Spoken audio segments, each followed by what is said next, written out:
Mga kapuso, tuod man nakita nato ang sakripisyo ug kalisod nga ginaagian sa mga OFW nga caregiver sa mga salida lang. Apan karong buntaga mga kapuso atong sayron ang kaagi gikan mismo sa usa ka caregiver dinhi sa Northern Mindanao, si May Salcedo. Ma'am May, mayong buntag ug dayon ta sa At Home with GMA Regional TV. Mayong buntag, sir. Good morning, kititanan. Ma'am, throwback sa tagamay, sa imong pagkabata, unsa gayud imong gusto maging sa imong pagdako? During sa akong elementary days, every time nga mag-journal mi, labi na gid sa school, gina-dream gina ako permanently, become a doctor. Wa man na doktor. Ma'am, paunsa ka nahimong caregiver og pila na kakatuig sa imong trabaho? Gikan pag-graduate ako og college sa community naman sa Agusan, Barangay Agusan, naay grupo dito nga tabang sa mga PWDs, mga person with disability o mga elderly, mag-empowerment sa anak nila. So, ang isa ka, na-school dito sa Cagayan, nag-anha dito sa isa eskwelahan sa caregiving, nga nag-offer anak. So, gigrab na akong opportunity ng eskwela without any cents nga akong gibayaran. In 14 years na ako, ongoing to 15, ani nga failed. Ma'am, for 14 years isip caregiver, pila na ba ang imong mga naatiman?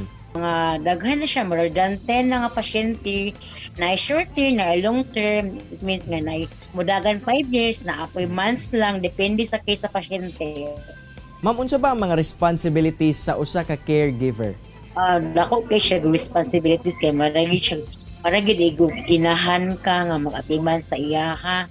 Dibi na during gid nga mag-eat, pagkaligo sa iya ha, pagkakaon, pag-transfer sa bed, padulong sa wheelchair, kanang mag-monitor sa vital signs, maunsa siya. Ma'am, sa napulo nimo ka pasyente, ma'am ba? Unsa na mga experiences nimo ang di nimo malimtan, ma'am, nga pag-atiman sa usa ka pasyente?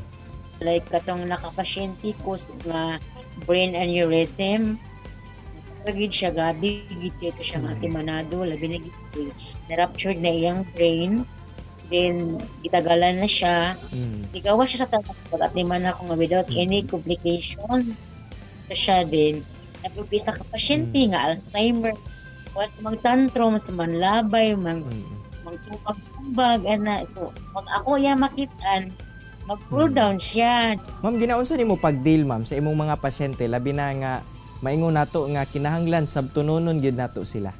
Kinahanglan gyud the more gid pasensya, open communication sa sabton nimo sila.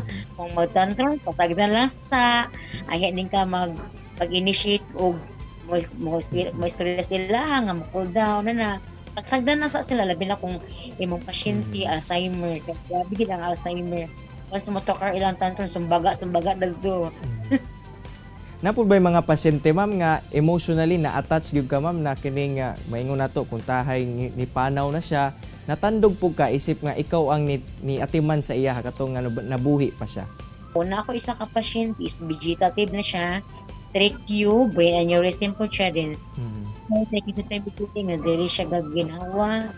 For almost 3 years ako ang gatiman din sa iya ha, pagkawala, kaya nag-hospital naman to siya din. Galit lang siya nawala, sa kasi nang kag-iisip na ginako siya nga lola. Until karon ginako siya kalimutan. Ang ginaunsa po nimo pag-gain sa trust sa imong pasyente ingon man sa pamilya niya, ma'am? Kung yun na, pag ginako sa ihatag gid imong katiman, imong pag-trust nga dili ka gabinuan, ang pag-feeling mo nga strogi ka sa imong heart, sincere ka, mo na imong ipakita sa ilaha. Ma'am, sa higayong magsakit imong ginaatiman, unsay ginabati nimo, ma'am? Makabati pud ba ka og kabalaka? Sobra pas kabalakang gid sir kay mas magsakit na ako magid ang take over ko batok ang kauban, then most of the time ako gid ang magtutok sa monitoring sa iyang vital signs. Every now and then mabalaka gid pug ayo kung labi na dili ko ang hinanat, pag-uul na dayon ko din. Pag-ampuli gid ko din sa medication, okay na siya din. Second, di na gid ako makayat ako, manawag din kong doktor ko buhaton. Ma'am, nasayod ta nga as a caregiver, taas-taas og oras nga malayo ka sa imong pamilya tungod nag-atiman ka sa lain nga pamilya kung asa ka na-assign nga pasyente. Unsa bay imong ginahimo, ma'am, aron di pug ka makabati og kamingaw og mapasabot pud nimo sa imong pamilya? sa akong husband, sa akong pamilya, every time kapanawag, di ko every day, before ko mag-duty, mag-istorya mi, labi na gid na experience na mga magbagyo. So makasabot po just ako man yung profession yan. Ako man siyang gipangutan kung okay ba tayo mga malayo. Okay naman po sa iya, kanasabtan naman ako po niya. So sa ato pa ma'am, magdala og isa ka sako nga pasensya aron andam ta sa pag-atiman sa laing tao. Sobra pa sa isa kasako, sir, kay kung motokar gid ay lisod kayo. So pasensya gyud, more pasensya ug gugma sa imong trabaho. Daghang kayong salamat Ma'am May sa imong oras ug higayon nga gihatag sa At Home with GMA Regional TV. Ma'am Amping Perminti. Salamat kayo. Kini ang At Home with GMA Regional TV.